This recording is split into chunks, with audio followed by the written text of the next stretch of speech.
வணக்கம், எல்லாருக்கும் வணக்கம். ஒரு நேயர் சஸ்திரபந்தத்தோட விளக்கம் கேட்டிருந்தார்.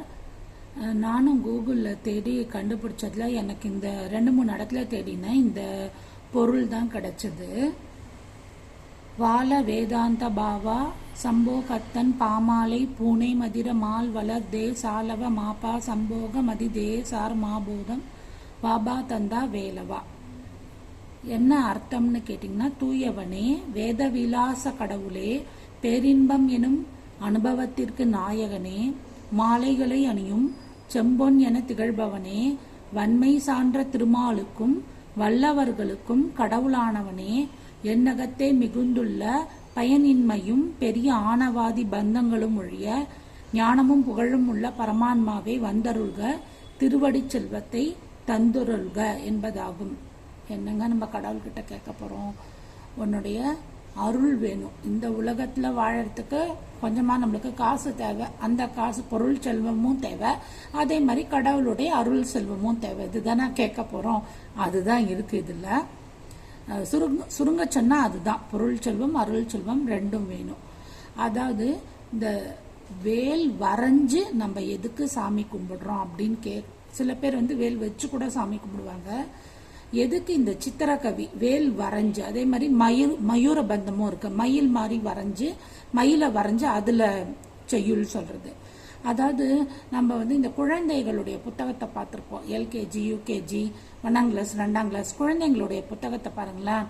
அதுங்களுக்கு ஒரு A for apple, B for பனானான்னீங்கன்னா பெரிய ஆப்பிள் பழம், பெரிய வாழைப்பழம் மாதிரி பெருசு பெருசா ஒரு படம் போட்டு அதுங்களுக்கு காமிச்சிருப்பாங்க. வண்ண படமா இருக்கும், அதாவது கலர்ஃபுல்லா இருக்கும். அது குழந்தை படிச்ச உடனேயே, பார்த்த உடனேயே மனசுல பதிகிற மாதிரி இருக்கும். அதுவே நீங்க பெரிய கிளாஸ்க்கு போக போக 6th 7th 8th 9th 10th போக போக எல்லாமே பிளாக் அண்ட் ஒயிட்ல இருக்கும். ஏன்னா அவங்க பெரியவங்க ஆயிட்டாங்க இல்லையா, அதனால அந்த வண்ணம் நிறம் தேவையில்லைன்னு எல்லாமே பிளாக் அண்ட் ஒயிட்ல கொடுத்துருப்பாங்க. அந்த மாதிரி தான் நம்ம மனசுல இந்த செய்யுள் உடனே சுலபமா பதியறதுக்கோசரம் தான் இந்த மாதிரி நம்ம மயூர பந்தம், சஸ்திர பந்தம், சதுரங்க பந்தம், கோமூத்திரி பந்தம், அந்த மாதிரி எல்லாம் நிறைய பந்தங்கள் இருக்கு. அந்த மாதிரி படம் வரைஞ்சு அதுக்கப்புறம் அந்த செய்யுள்ன்ற அந்த ஸ்லோகத்தை சொல்லும் பொழுது மனசுக்குள்ள உடனேயே நமக்கு பதிகிறது. அதனால எளிமையா சுலபமா பதியும். அதோடைய அர்த்தத்தையும் புரிஞ்சுட்டு பரிபூர்ண நம்பிக்கையோட சொல்லும் போது எல்லாமே நல்லது நடக்குங்க. முதல்ல நம்ம நல்லதுக்காக மட்டுமே இதை சொல்லணும், நல்லதே நடக்கணும்னு சொல்லணும், எல்லாரும் நல்லா இருக்கணும்னு நம்ம வேண்டிக்கலாம். நம்ம மட்டும் இந்த பூலோகத்துல நல்லா இருந்தா போறாது, எல்லாருமே நல்லா இருக்கணும் அப்படின்னு நம்ம வேண்டிக்கணும் இல்லையா. எல்லாரும் நல்லா இருக்கும் பொழுது நம்மளும் ஆட்டோமேட்டிக்கா நல்லா இருக்கும். அதுல எந்த வித டவுட்டு, சந்தேகமே கிடையாது.